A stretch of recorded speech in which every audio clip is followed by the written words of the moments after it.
Hirap sa pagtulog, ito yung part 2. Okay? So para ito sa mga taong diagnosed ng anxiety disorder na nahihirapan po sa pagtulog. Okay?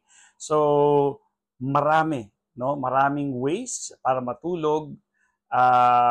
Una, by the way, pakilala muna ako. My name is Jeremy. I talk about anxiety disorder based on my psychology background and my cognitive behavior therapy.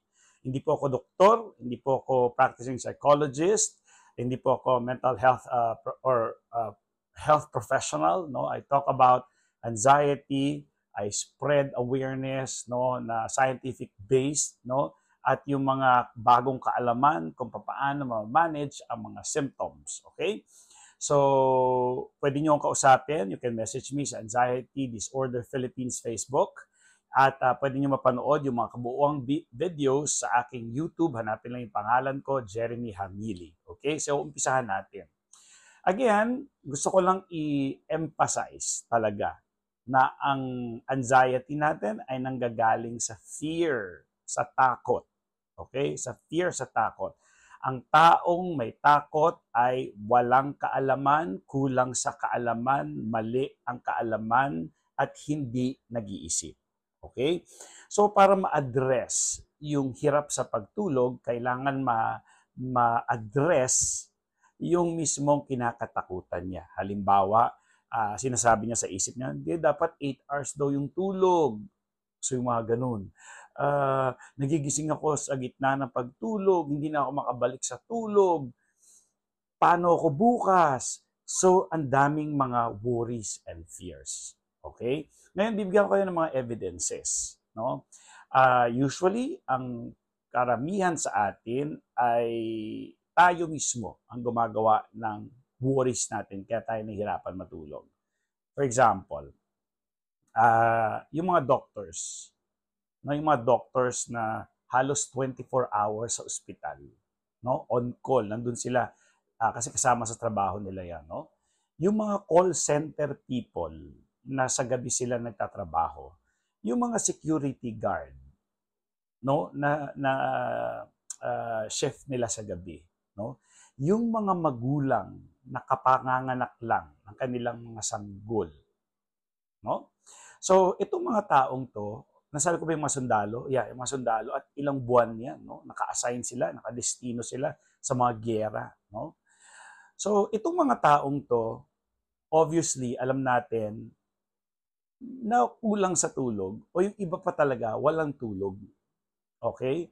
So, bakit hindi naman sila worried at kung may chance na makatulog sila, natutulog sila.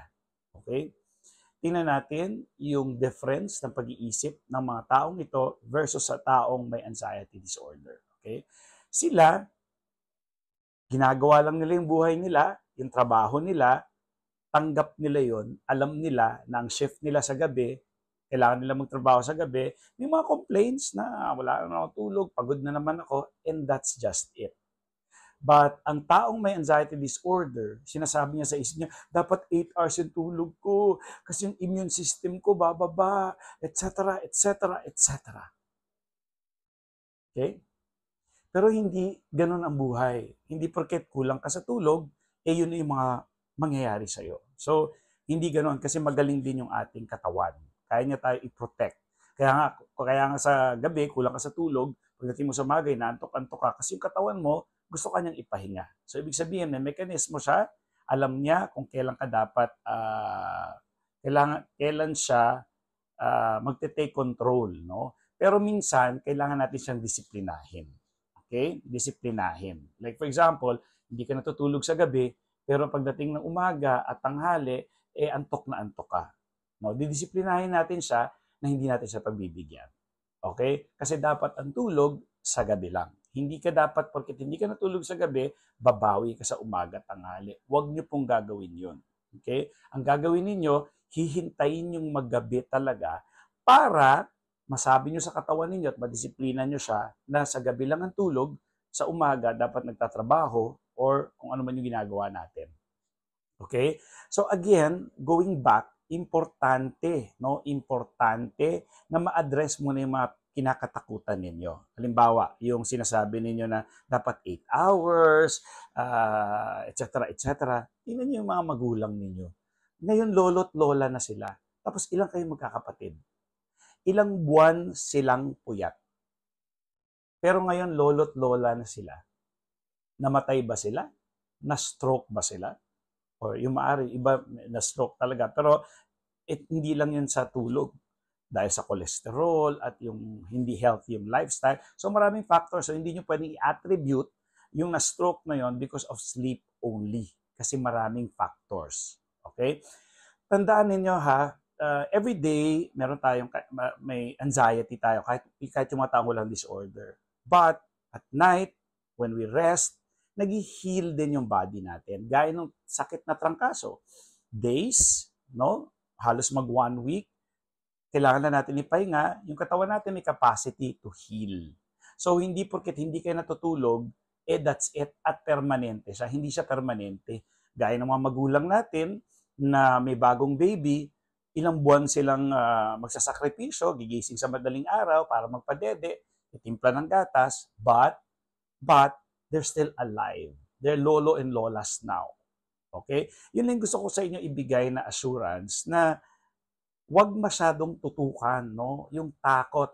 Kaya nga kung pwede sana, umiwas doon sa mga nakakatakot na mga YouTube, yung mga babasahin. Alam nyo bakit? Kasi doon lang sila nakafocus sa negative para mabasa ng lahat. So ang mga tao gumagawa ng mga ganong storya para mabasa ng lahat. But hindi nabubuo yung storya. No? Gaya nung sinabi, may lumabas daw na yung kape, 50% lang yung pumapasok na oxygen sa brain, yun yung nangyayari sa brain. But turns out, meron na namang side na it's okay na hindi ganun kasama yung nangyayari dun sa brain na yun. And coffee is still healthy. Black ito brewed. Okay? Hindi yung mga 3-in-1, no? So, iyon, no? Ano pa bang mga naisulat ko? Ganito. So, anong gagawin? Anong gagawin? Una, dapat na-manage na, natanggal na yung anxiety doon sa pag-sleep. Ang gagawin na is, change the habit. Change the habit. Kailangan po, i-instill natin yung sleep hygiene. Okay, halimbawa, yun nga, yung mga hours before you sleep, wala nang mga telepono, kasi para maayos, para sumunod na yung circadian rhythm natin. Kasi yung ilaw, kala nung mata natin, nung utak natin, umaga pa, coming from the cellphone or TV. Basta may mga blue light. So, iwasan na yun. Maganda rin siguro yung meron ka meditation, yung nagdadasal tayo. No? Makakatulong yun para medyo i-calm down ka na sa katawan. Maligo, no? Mas maganda medyo maligamgam, hindi mainit. Okay, maligamgam lang, matulog. Maligo. Pagkatapos noon, maghanap kayo ng something boring na medyo memorize nyo. Halimbawa, yung vlog ko. Huwag kayong manonood, itatabi nyo lang, tapos paulit-ulit nyo lang yon, yung parang alam nyo na siya, na paulit-ulitin.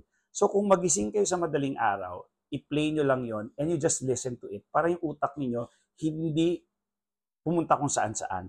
Doon lang makikinig. At dahil boring siya, dahil ilang beses nyo na siyang ulit, matutulog na kayo kasi boring na yung pinapakinggan ninyo. Again, wag panoorin, pakikinggan lang. Okay? So, nakatalikod yung telepono at yun. Yun yung ginawa ko based on my experience na very effective sa akin kasi yung utak ko, hindi na siya mag-iisip na, paano ba to? Anong mangyayari? Yung utak ko, nandun lang nakikinig sa audio na yon.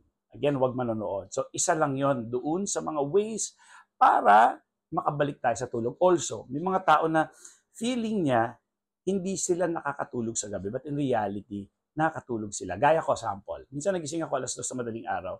Sabi ko, naku, baka hindi ako makatulog kasi aga ko rin naman natulog. Yun yung problema ko. Ang aga ko natulog, so nagiting ako, kunyari, 7:00 ako natulog. Gising na ako na 2:00. Sabi ko, ano ba to? Paano to? So, ang gagawin ko, so inisip ko, di gagawin ko nga yun. Makikinig ako ng whatever na gusto ko. Tapos habang nakikinig ako, inisip ko, hindi ako makatulog.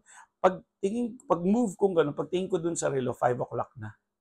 So sabi ko, habang kala ko hindi ako natutulog, pero bakit mula 2:00, pagtingin ko sa relo, 5 o'clock na. So I just thought, Hindi ako natutulog, pero nakatulog ako. Dapat diagnose sa doctor. Panoorin pa natin yung buong video. Gagawa pa rin ako nito, malamang sa weekend. Bye!